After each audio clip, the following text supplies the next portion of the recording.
Hey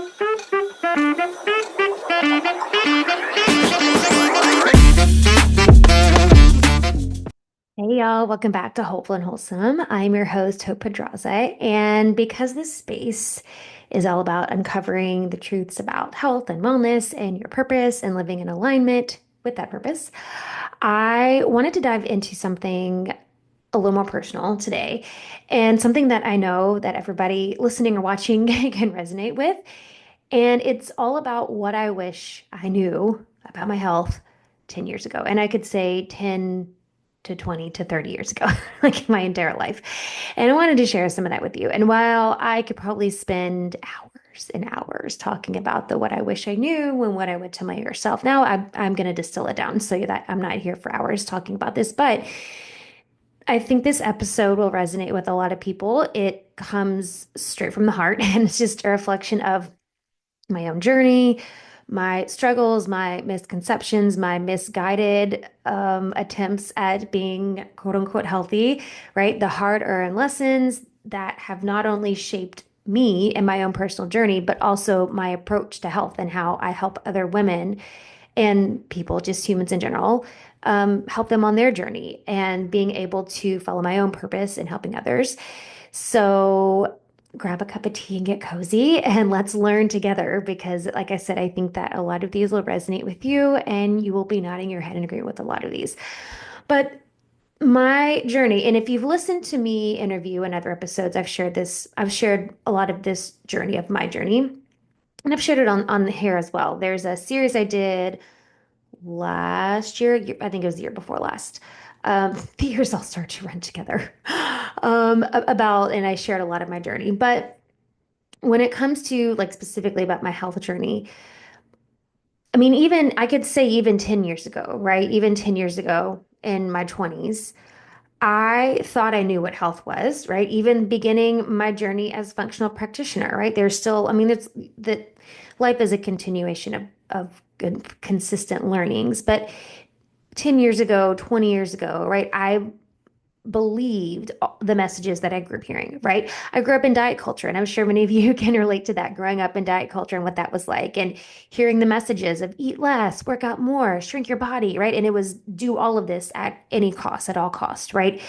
And when you grow up in diet culture and you're just bombarded, not that we're not bombarded with stuff today, but I do think that a lot of the information is trending and a lot of it, not all of it, but a lot is trending in a different direction. But growing up in this diet culture, I was conditioned to see health, using air quotes here, health, as a number on the scale or a number of calories on your plate, right? That was the extent of health.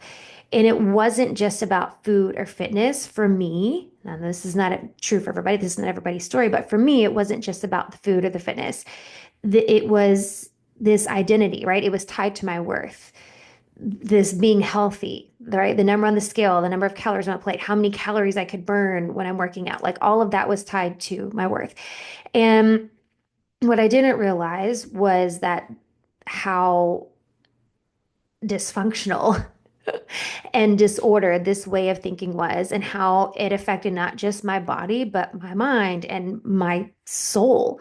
I developed these disordered eating behaviors, right? Not in the clinical sense of like diagnosed eating disorder, but disordered eating behavior, which is now a term just used for more broad behavior, right? This kind of obsessive compulsive behavior that so many of us normalize, and especially back in, diet culture days, like the 90s, the early 2000s, where it was just normalized, this obsessive compulsive behavior. And today, I think that's also tied with this term called orthorexia, which I have a gal coming on in a couple months. I think it's in March, coming on to talk about orthorexia and what that is. But it's just kind of this obsession with healthy eating that leads to disordered eating behaviors. And so I think that this gets normalized for a lot of us, consistently, constantly counting calories. And I want to say this too, as kind of a disclaimer. None of these behaviors that I'm talking about are inherently bad in and of themselves because counting calories can be a good thing for a lot of people, but it's your relationship with that. And that's why with a lot of my clients, I have them send a few days of an eating journal just so I can get an idea of what they're eating. Because and typically it's like, well, you're not eating enough, but I want to see, just get an idea of what they're eating. And for some of my clients, when we're talking about protein and getting enough protein and these kinds of things, it's hard for me to get an idea if I don't know what they're eating now. They don't have a baseline. And so with some of them, I even suggest, okay, why don't we track our macros for a handful of days or whatever it is to see where we are. And I do that with caution and do that with care and I do that with great intention because I know that even that behavior of tracking things in an app can become obsessive compulsive for people, especially if we have a history of that kind of thing. So I just wanted to say this disclaimer of like, a lot of these behaviors I'm talking about are not inherently bad in and of themselves, but it's the energy and the intention behind them, which is true about everything. I have lots of episodes about energy, and I have some other episodes coming up, but I think that's a really important distinction about anything. It's the intention behind it. We can make anything, quote, bad or evil or whatever. It's the intention behind it. So if the intention behind tracking your calories or working out to burn a certain amount of calories or get a certain amount of steps, or whatever, if this is all in kind of okay, I'm getting healthier. I want to track things. I want a baseline. I want metrics. Some people just like metrics or that those analytical type people like they like empirical data to look at.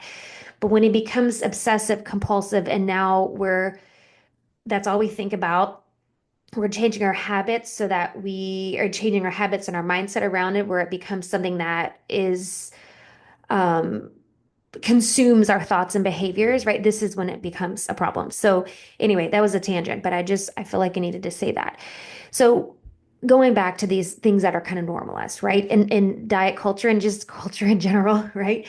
We have these diet norms that we consider as normal, right? Counting calories. But then it turns into not just counting calories, but it's counting calories and comparing how many calories you're eating to this person or this fit person you see on the internet that's talking about how many calories they eat. Constantly comparing yourself to others, chasing that next quick fix to feel good about yourself.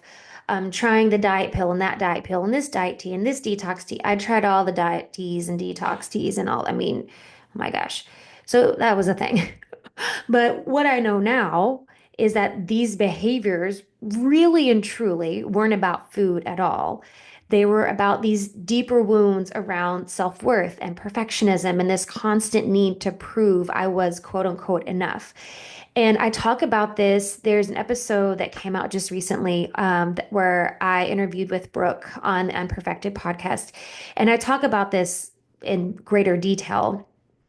Now, my perfectionism and type A personality really did lend to my eating behaviors and disordered eating behavior. And again, it's not even about the food. And that you can say that with any eating disorder, which is again, this is a rabbit hole I don't really want to go down, but you can say that without it, right? It's not about the food itself.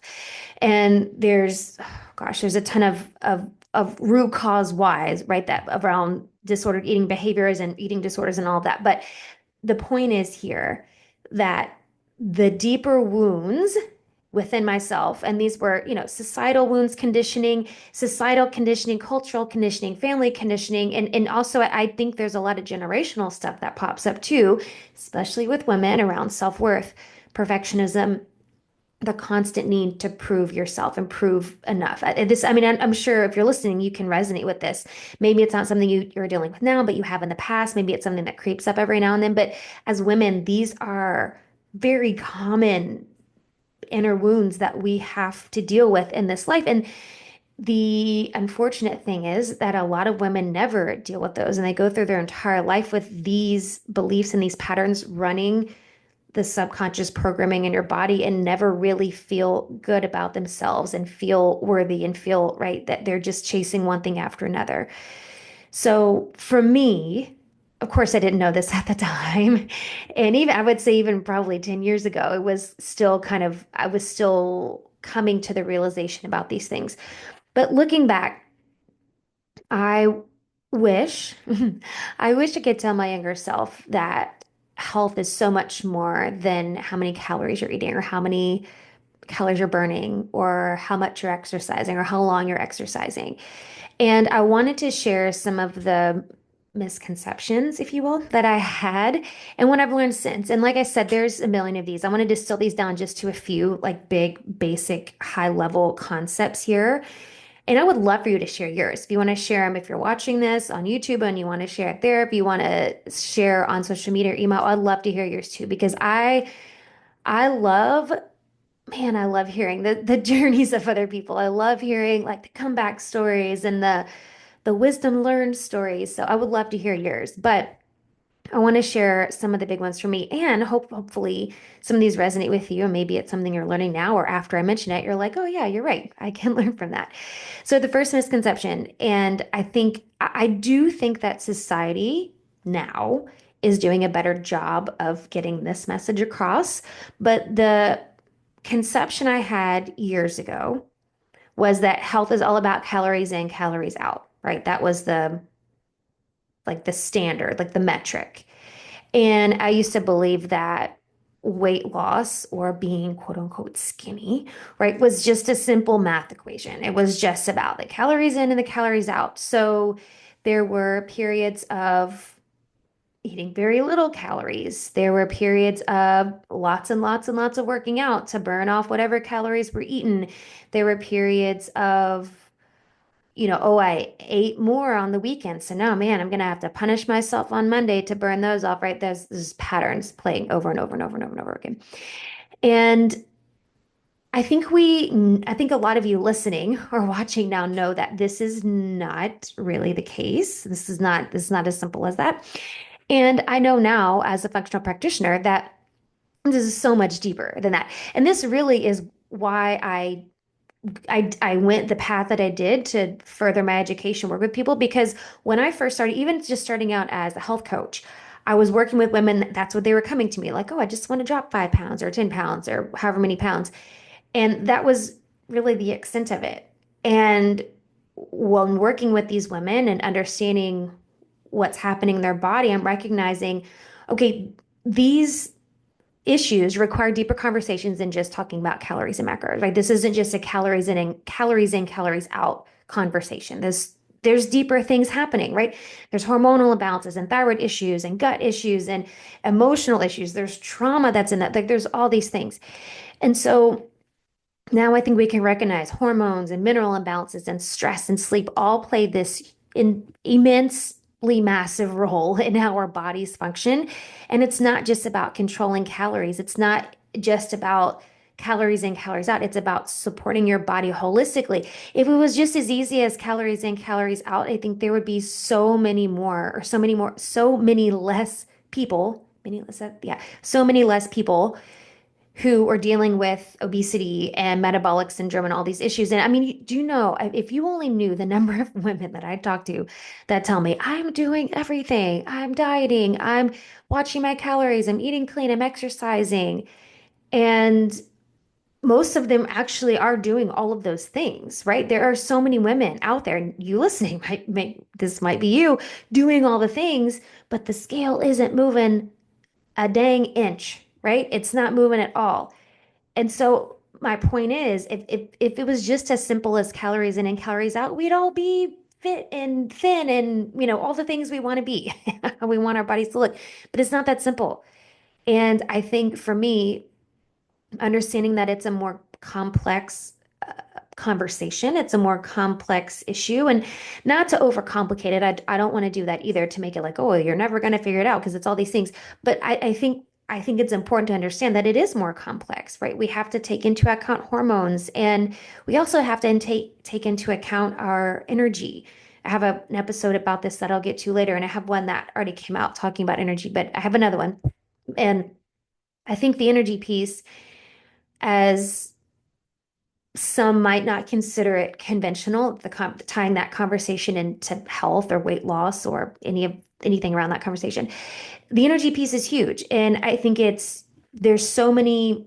And when I say energy, it's your environment, what you're putting in, the people you're around, your energy in terms of your emotional health, and this is also the environment you grew up in and what you've been exposed to growing up and traumatic experiences. All of these things play a part in how our bodies function. And it affects the whole metabolism, calories in, calories out part. All of this plays a part. So again, just going back to the actual, what the actual learning of this is, understanding that this is just more complex than calories in, calories out. And we have to really understand that health, using more quotes again, health is about supporting your body holistically. And it's not just about the food, and it's not just about food in, food out, and burning calories. Misconception number two is that I feel like a lot of y'all will understand this one, but more is better, thinking that more is better. And I cannot tell you how many years, it's a lot, how many years I pushed my body to the limit. Over exercising, under eating, repeat. Over exercising, under eating, repeat, right? For years. And I see that. I can see that now in hindsight, right? I can recognize the years where I was getting injured all the time, and I was running marathons for a while, thinking I was fueling right and all that. No, definitely not. Getting injured all the time, sick all the time, moody. I mean, there's so many things, but just thinking that more is better. Just keep pushing, and the more calories you burn, it's got to do something, right? No, I understand now, obviously, the importance of rest, nervous system regulation, working with your body rather than against it, and working with your energy rather than against it, which is why I love tying in the energy work that I do, human design, all of those pieces, so that the women I work with also understand how to work with their body and not against it. And this is especially true for women whose bodies are so deeply connected to their natural rhythms and natural cycles, their hormonal cycle, their energy cycle, right? There's so many rhythms. I had a whole episode about this, the chronobiology part, and I've talked and the energy part, the episode about energy, but just understanding that we all have our own energy, we all have our own cycles, and learning how to work with those. I did a workshop. I guess at this point it's been a couple weeks, but I did it for a local group here in town. It's for this working moms group, and we talked about hormones and talked about just what it looks like to really honor your natural cycles and your natural rhythms. And what does it look like for us to completely shift from this masculine paradigm of work, work, work, push, push, push, sleep when you're dead kind of thing, and going into more of the feminine paradigm where we can work with our cycles, our hormonal cycles, and our natural rhythms of life. Because here's the other thing, even for beings aren't, who don't run on a 28-day hormonal cycle like women, like even men run on a 24-hour hormonal cycle. Even for men, just life in general, life is all about cycles and rhythms, right? There's life is never linear, ever. Like that's not a thing. Life is not linear. Now, there's ups and downs along the way, but we want upward trajectory. That's a tough one. All the way, but it's not straight up all the way, right? There's dips and loop-de-loops, and as we're going up, we're doing all these other things, but it's never linear. And so I think that when we can just accept that fact, it's a fact of life, that we can be okay honoring our natural cycles and rhythms and not feed into this narrative that more is better, and pushing and forcing and pushing yourself to do more is better. And that there always has to be productivity and efficiency. It's just, we're not meant to do that. Even regardless of what energy type you are in human design. Now, I know generators and many gens listening, like, yes, we as generator beings are meant to do more. We have energy to do more, but it's still not always and forever, right? You're still a human. So there are still cycles and rhythms to all of this. And so I think this is tying into this learning about more is better, just in multiple ways, right? It's not just about the exercise and the eating part, but just in multiple ways, and knowing that doing and being productive, all of this is supposed to come in cycles and rhythms. And this is how we grow and evolve as humans. And this is how we build a body that's resilient and that can withstand tough situations and things that we're meant to deal with. So the rest, the nervous system regulation, the working with your body, all of these things, this is the big learning. And I think that the more of us women that can really feel this truth in our body that we can get rid of the burnout for good, right? The burnout, the overworking, and the overwhelm, the anxiety that so many women feel, the pressure, the stress, the pressure, all of that. Like this is the antidote for that. So leaving that right there. Misconception number three, the third one I want to mention. And this is that the misconception that health looks the same for everybody. And I talk about this all the time, right? There is no one size fits all approach for anybody.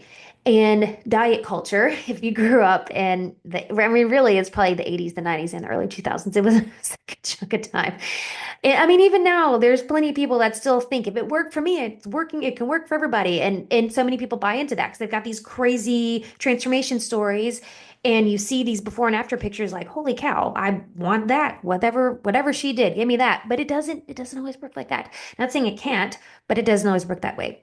And I think when I find, again, this is a big revelation I had too when I started my just basic health coaching and recognizing I'm, working with macros and customizing these parts, but my approach was a more one size fits all kind of thing. But then seeing that these women all need different things. You can't give them a size fits all approach, one size fits all protocol.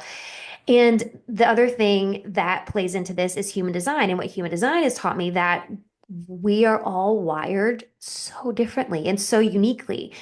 And I think even just that piece, understanding how unique we were all designed is all the reason you need everything you need to know to understand the one size fits all thing it just doesn't work. Your energy type, your authority, your defined centers, your undefined centers, all these pieces in your chart, all of these play a part in how your body thrives, how your energy is flowing through your body, your health, it just it looks different for everybody. And I think going back to what I was saying about environment and energy, all of that plays a part too. And so like get kind of like the calories in, calories out thing, it's not that simple. And so the one size fits all thing, it's just not that simple, right? You have people who will do the exact same diet and workout plan and have completely different results. Why? Because everybody is different. Their metabolism is different. Their hormones are different. The environment that they were brought up in looks different. Their generational trauma that they've brought into this world is different. So their cells operate different. Like there's so many nuances to this. And it affects everything. So for us to, this is one I think that fires me up the most because I still see it playing out on social media and the media and the things of people have, again, like I said, people have these crazy transformation stories. I did this and I lost this much weight or I healed my autoimmune thing, whatever, and it can work for you. And it can, but not necessarily.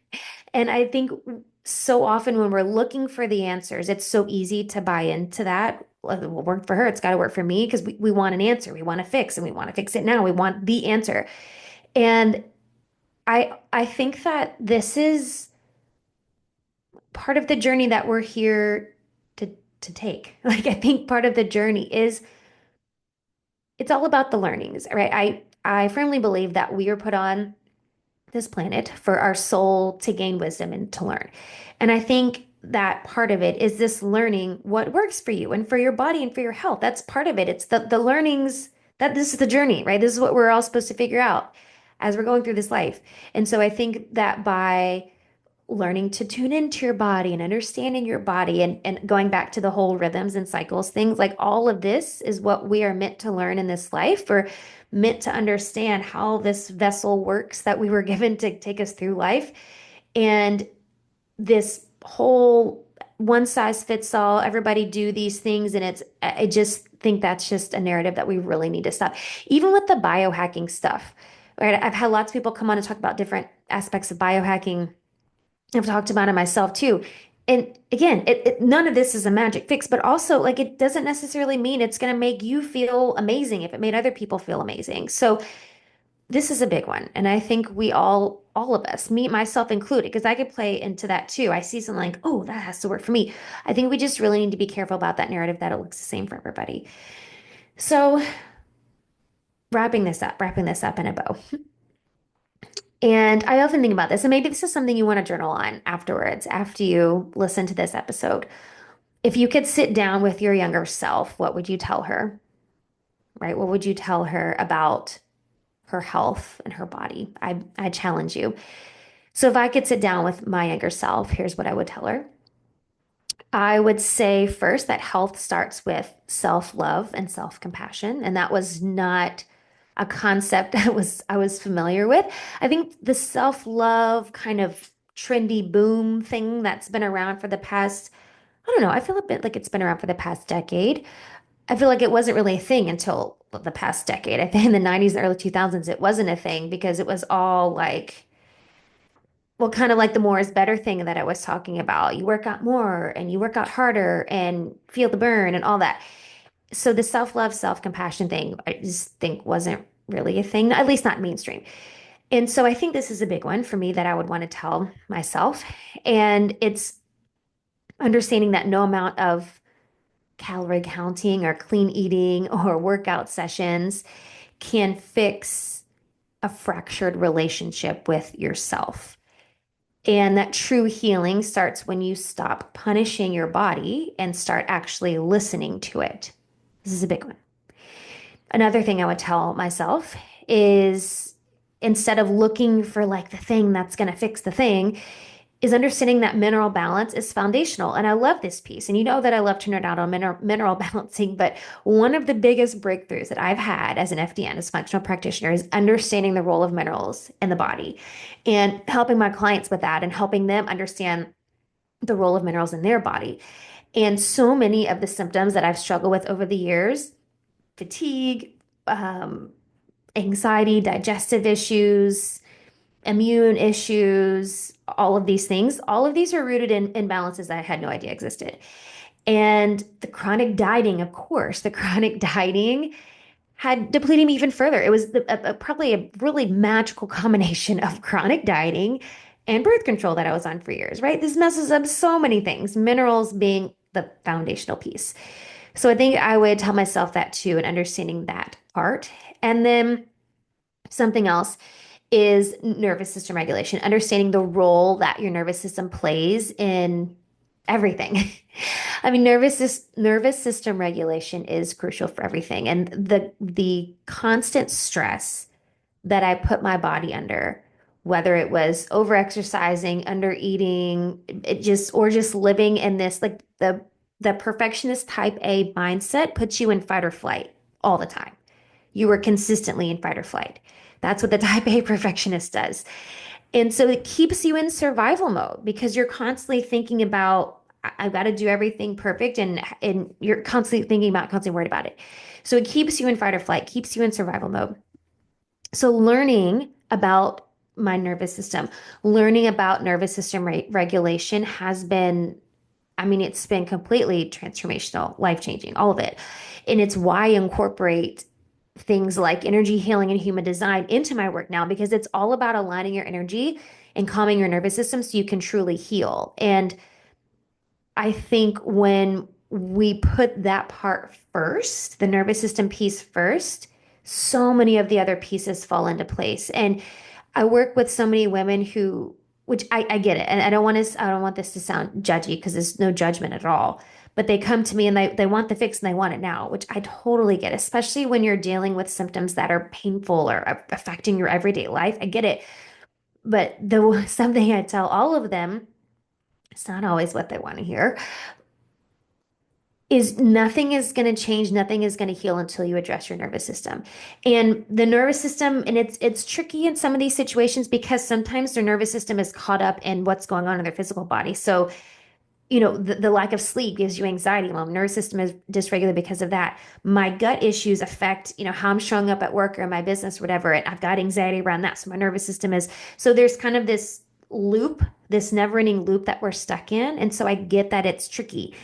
But you have to address the nervous system piece first, or no supplement or diet change or whatever is going to do anything. So the nervous system piece is crucial. And that's one thing younger self is to hone in, be more intentional with that first.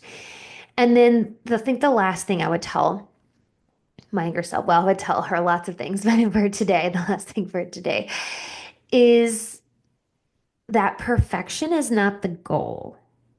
Alignment is the goal, not perfection. And perfection is what is the lie that diet culture sells us, right? That's what it is. That's what it is.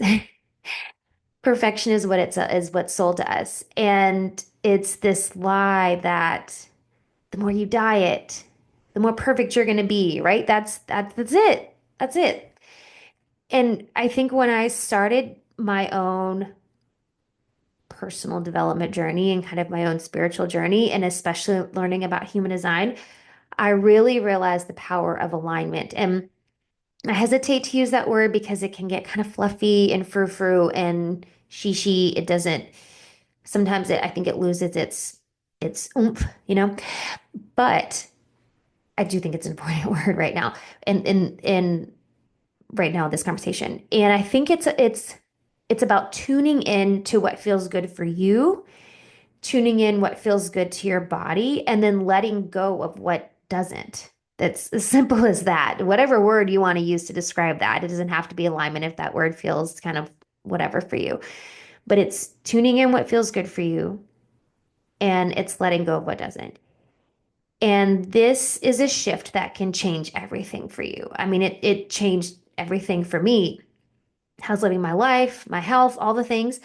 But it's about alignment. It's what works for you. And like I said, I really believe this is part of the journey we're supposed to discover, is discovering what works for you. That it's part of the like joy of discovery. I think that part of what we're here to learn on this earth while we're here is God wants us to discover these things about ourselves and what works for us and what doesn't work for us, and to really peel back the layers of conditioning and societal whatever to get down to the core of us. Like what feels good to me? What is my soul want? What does my body want? And I think that that is the antithesis of what diet culture and things related to that. And I think that that might be the biggest lesson I would tell my younger self is stop worrying about everybody else when everybody else is doing. Stop worrying about how everybody else looks and what everybody else is eating and bleh, all that. And just focus on you. What works for you? What feels good for you? What doesn't? Learn about yourself. That's it. Learn about yourself. So if you're listening to this, maybe you feel stuck on your own health journey, or you feel maybe some of these things I'm talking about, you're still stuck in kind of that loop, those patterns. Here's what I want you to know. Health is about connection, and it's connection to your body, connection to your intuition, and connection to your energy. That's what health is. Health is not about calories in, calories out. Health is not about what I eat. Health is not about the workout that I'm doing. And it's not about any of that. It's about connection. Connection to your body, connection to your intuition and your energy. It's another lesson I wish I would have, something I would have told my younger self. The other thing is, it's not about finding the perfect plan, the perfect protocol, the perfect routine, right? It's about creating a relationship with your body where you can trust what it's telling you. And I think that's the other thing, another lesson I would tell myself too, my younger self, is can you just freaking listen to your body for just 1 minute? And it's giving you all the signs you need. It's telling you everything you need to know. Because when we understand these parts, when we can have this relationship with our body where we can listen to it and understand the signals and the signs and all that, then we can trust it. We can make empowered decisions for ourselves. We know how to become the healthiest versions of ourselves. And it's not the healthiest versions in ourselves in terms of a perfectionist, like from a perfectionist perspective. It's the healthiest version of ourselves because we know that we can get more out of life. We can live a more fulfilling life when we are that healthiest version of us. And I think that's a big distinction that is kind of one of those big lessons that's coming to me right now while I'm talking about this is for a long time. And when you talk about orthorexia, you can Google that if you don't know what it is. But that's kind of the path that it takes you on. It's this perfectionist. Well, I've got to eat perfect and I can't eat these things. And you're fearful of groups of food and eating these things and doing this and doing that. And it's all for to me, really, it's all about perfection. Where if you were to throw all that stuff out the window and just listen to your body and tune in and learn and to understand your body, then you can trust what it's telling you without having to see what the next expert guru is saying we should do for our health. You can understand what's correct for you. And that's what it is. It's not about the perfect plan and doing it perfectly. It's understanding what your body wants, what your body needs, what your body is telling you. The last thing I want to tell you that I know to be true is that healing is always possible. And it takes time, it takes patience, it takes grace, it takes a willingness to go deep and look beyond the surface level things that we might want to look at or that's like conventional ways would tell us to look at, but it's always possible. And I think just going back to the things that I just mentioned about listening to your body, building that relationship with your body, letting go of perfection and and tuning into connection, right? Connection with your body, your intuition, your energy. That's what it takes. That's what makes healing possible for everybody. And I've had plenty of women come to me who have been told by practitioners or doctors that this is it, right? This is as good as it gets. This is the diagnosis, whatever. And they don't want that to be their truth. And I mean, you can look at so many transformational stories, not even just from me. I've got plenty of my own with clients I've worked with, but there's millions of them with other practitioners and doctors and people who have taken this on as their life's purpose to help people do this, like find the path to healing. And it's always possible. And when we can let go of societal norms and rules and all those things that dictate how we treat our body, what we do with our body, and really tune inward and go into that connection with ourselves, our intuition, our body, our energy. That's when the magic happens. That's when we can heal on every level, physically, emotionally, mentally, spiritually. That's where the healing happens. And so looking back now, while there were years where I tormented myself, and I mean, there's another podcast, Out of the Cave, I think that's what it's called, with the gal Lisa. I'll put links to these in the show notes if you want to go listen to it. But her journey is through, she had crazy serious eating disorders for years, patterns of binging and purging and stuff. But we talked on her podcast about the years that I spent tormenting myself and remembering specific like trips and vacations and outings where I couldn't even be present and enjoy what was going around me because all I could think about was what I had for breakfast that morning. What was I going to eat for lunch? Well, I'm not going to be able to work out today. So like it was so focused on all of that crap. And so looking back now, I wouldn't trade the journey for anything. There's so much wisdom that I've gained and I'm able to help other people on their journey. And it's given me the passion and the knowledge, the wisdom to help other people. And I mean, it really is why I do what I do today, whether it's through functional labs or human design or energy healing, all these modalities that I use. It's led me here to talk to you and tell you about it. So I thank you. I thank you for listening and joining me on this episode. And if anything I shared resonated with you, I'd love to hear from you. Send me a message, leave a comment if you're watching this on video, watching on YouTube, and leave a review, of course, to spread the word. And really, I would love to hear your learnings. If it's, especially if it's something that I didn't mention here today, I would love to hear yours. I love the comeback story. I love the big aha moments that you've had in your life. So send me those, send me an email, shoot me a message on Instagram or leave a message here on the video. And just remember that health is not about perfection. It's about learning, it's about growing, it's about creating a life that nourishes you, that nurtures you, and that feeds every part of you physically, mentally, emotionally. So going deep into that connection with yourself, that's where the healing comes from. And to me, that's what health is about. That's what health is about, period. The end. Thanks for listening, and I'll see you in the next episode.